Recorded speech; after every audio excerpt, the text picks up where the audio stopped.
This is my Read Through the Bible in a Year Bible study for January 27, 2026. I am reading Exodus 28 to 29.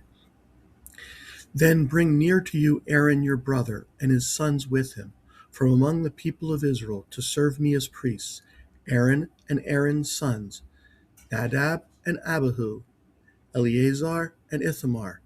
And you shall make holy garments for Aaron your brother, for glory and for beauty.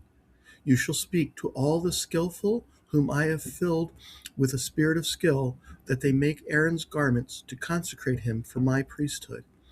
These are the garments that they shall make: a breastpiece, an ephod, a robe, a coat of checkerwork, a turban, and a sash.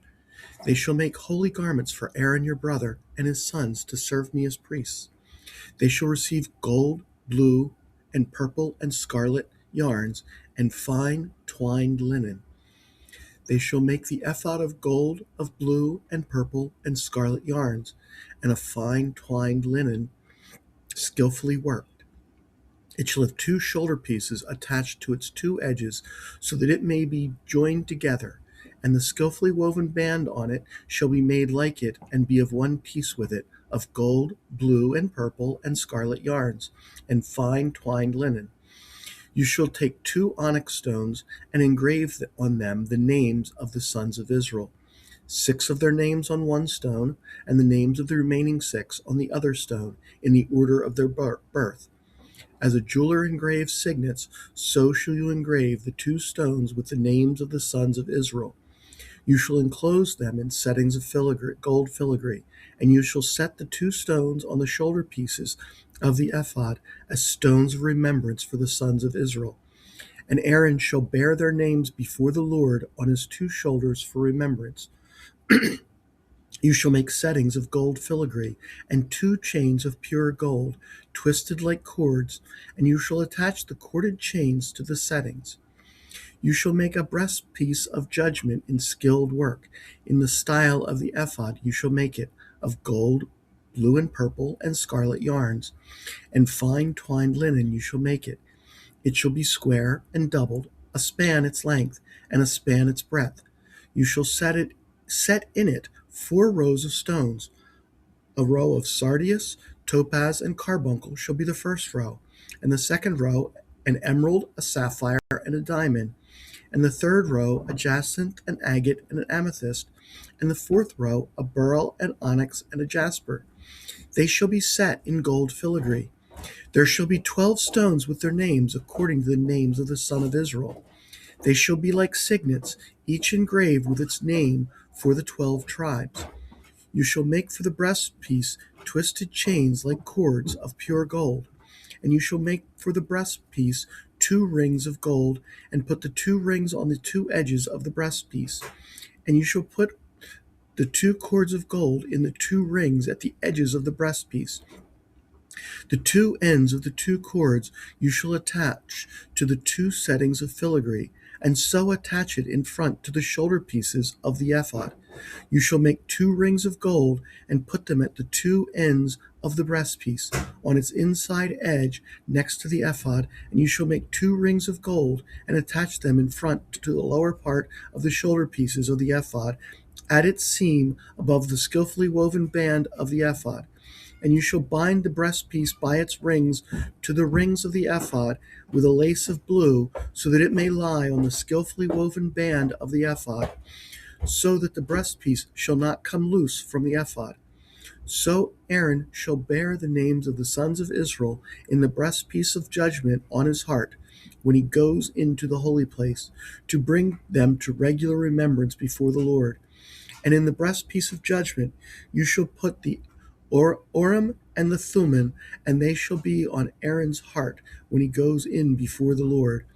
Thus shall Aaron bear the judgment of the people of Israel on his heart before the Lord regularly.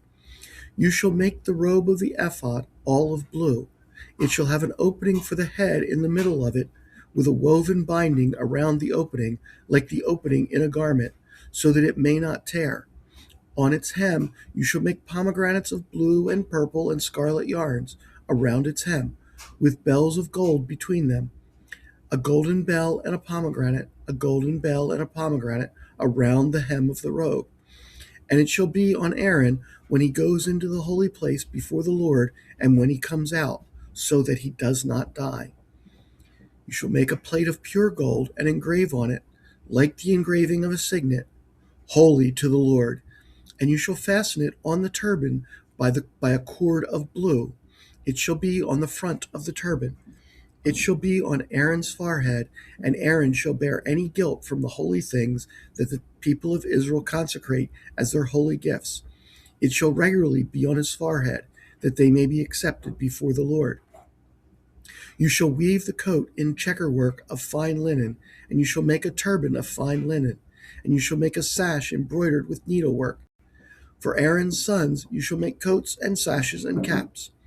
You shall make them for glory and beauty, and you shall put them on Aaron your brother and on his sons with him, and shall anoint them and ordain them and consecrate them, that they may serve me as priests. You shall make for them linen undergarments to cover their naked flesh. They shall reach from the hips to the thighs, and they shall be on Aaron and on his sons when they go into the tent of meeting, or when they come near the altar to minister in the holy place, lest they bear guilt and die. This shall be a statute forever for him and for his offspring after him. Now this is what you shall do to them to consecrate them, that they may serve me as priests. Take 1 bull of the herd and 2 rams without blemish, and unleavened bread, unleavened cakes mixed with oil, and unleavened wafers smeared with oil. You shall make them of fine wheat flour. You shall put them in 1 basket, and bring them in the basket, and bring the bull and the 2 rams. You shall bring Aaron and his sons to the entrance of the tent of meeting, and wash them with water. Then you shall take the garments, and put on Aaron the coat and the robe of the ephod and the breastpiece, and gird him with the skillfully woven band of the ephod. And you shall set the turban on his head, and put the holy crown on the turban. You shall take the anointing oil, and pour it on his head, and anoint him. Then you shall bring his sons, and put coats on them. And you shall gird Aaron and his sons with sashes, and bind caps on them. And the priesthood shall be theirs by statute forever. Then you shall ordain Aaron and his sons. Then you shall bring the bull before the tent of meeting. Aaron and his sons shall lay their hands on the head of the bull. Then you shall kill the bull before the Lord at the entrance of the tent of meeting, and shall take part of the blood of the bull and put it on the horns of the altar with your finger. And the rest of the blood you shall pour out at the base of the altar. And you shall take all of the fat that covers the entrails, and the long lobe of the liver, and the 2 kidneys with the fat that is on them, and burn them on the altar. But the flesh of the bull and its skin and its dung you shall burn with fire outside the camp. It is a sin offering. Then you shall take 1 of the rams, and Aaron and his sons shall lay their hands on the head of the ram, and you shall kill the ram, and shall take its blood and throw it against the sides of the altar. Then you shall cut the ram into pieces, and wash its entrails and its legs, and put them with its pieces and its head, and burn the whole ram on the altar. It is a burning to the Lord. It is a pleasing aroma, a food offering to the Lord. You shall take the other ram, the ram and his 4 sons, and Aaron. You shall take the other ram, and Aaron and his sons shall lay their hands on the head of the ram, and you shall kill the ram, and take part of its blood, and put it on the tip of the right ear of Aaron, and on the tips of the right ears of his sons, and on the thumbs of their right hands, and on the great toes of the right feet, and throw the rest of the blood against the sides of the altar. Then you shall take part of the blood that is on the altar and of the anointing oil, and sprinkle it on Aaron and his garments, and on his sons and his sons' garments with him. He and his garments shall be holy, and his sons' garments with him.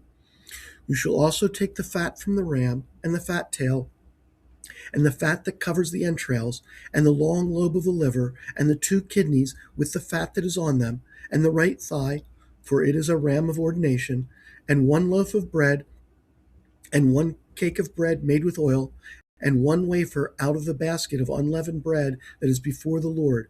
You shall put these on the palms of Aaron and on the palms of his sons, and wave them for a wave offering before the Lord. Then you shall take them from their hands and burn them on the altar on top of the burnt offering as a pleasing aroma before the Lord. It is a food offering to the Lord. You shall take the breast of the ram of Aaron's ordination and wave it for a wave offering before the Lord, and it shall be your portion. And you shall consecrate the breast of the wave offering that is waved, and the thigh of the priest's portion that is contributed from the ram of ordination, from what was Aaron's and his sons. It shall be for Aaron and his sons as a perpetual due from the people of Israel, for it is a contribution. It shall be a contribution from the people of Israel from their peace offerings, their contribution to the Lord. The holy garments of Aaron shall be for his sons after him. They shall be anointed in them and ordained in them. The sons who succeeds him as priest, who comes into the tent of meeting to minister in the holy place, shall wear them 7 days. You shall take the ram of ordination and boil its flesh in a holy place. You shall take Aaron and his son, and Aaron and his sons shall eat the flesh of the ram and the bread that is in the basket in the entrance of the tent of meeting. They shall eat those things with which atonement was made at their ordination and consecration. But an outsider shall not eat of them, because they are holy. And if any of the flesh for the ordination or the bread remain until the morning, then you shall burn the remainder with fire. It shall not be eaten, because it is holy. Then you shall do for Aaron and his sons according to all that I have commanded you.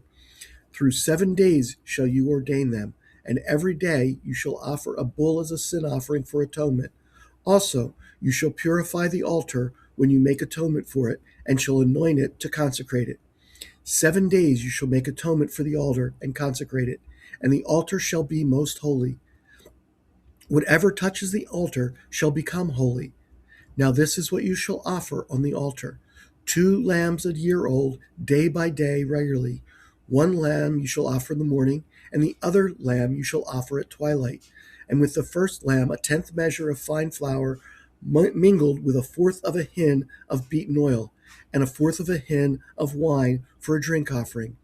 The other lamb you shall offer at twilight, and shall offer with it a grain offering and its drink offering, as in the morning, for a pleasing offering, for a pleasing aroma, a food offering to the Lord.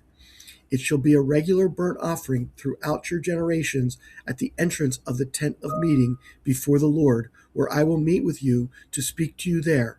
There I will meet with the people of Israel, and it shall be sanctified by my glory. I will consecrate the tent of meeting and the altar. Aaron also and his sons I will consecrate to serve me as priests. I will dwell among the people of Israel and will be their God, and they shall know that I am the Lord their God, who brought them out of the land of Egypt, that I might dwell among them. I am the Lord their God. When God tells Moses to bring Aaron and his sons to serve God as priests, he names all 4 of Aaron's sons: Nadab and Abihu, Eleazar and Ithamar.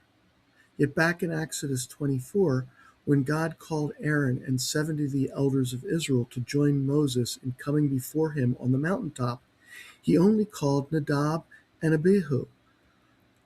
Today, I want to note that the passage groups Nadab and Abihu together and Eleazar and Ithamar together. Nadab and Abihu die because they bring fire before the Lord that is unconsecrated. And perhaps I should have written about this back when I read Exodus 24, or waited until I read Leviticus 10, where it covers the death of Nadab and Abihu. But I saw the way it paired up Aaron's 4 sons, the 2 who died during their ordination together, and the 2 who lived, and thought that noteworthy. As we continue into the passage, we come to where Moses receives instructions that the names of the sons of Israel be engraved onto gemstones. All 12, 6 on one onyx, 6 on the other onyx, to be placed on the shoulder pads of the ephod, and then individually on gemstones to be on the breastpiece of the ephod. This has always struck me as incredibly difficult, but 2 things about it struck me today. First, I was not suggesting to do this engraving on gemstones such as we see today on jewelry. These were larger stones, um, something like this, or perhaps larger, perhaps not much, but probably about 2 by 2.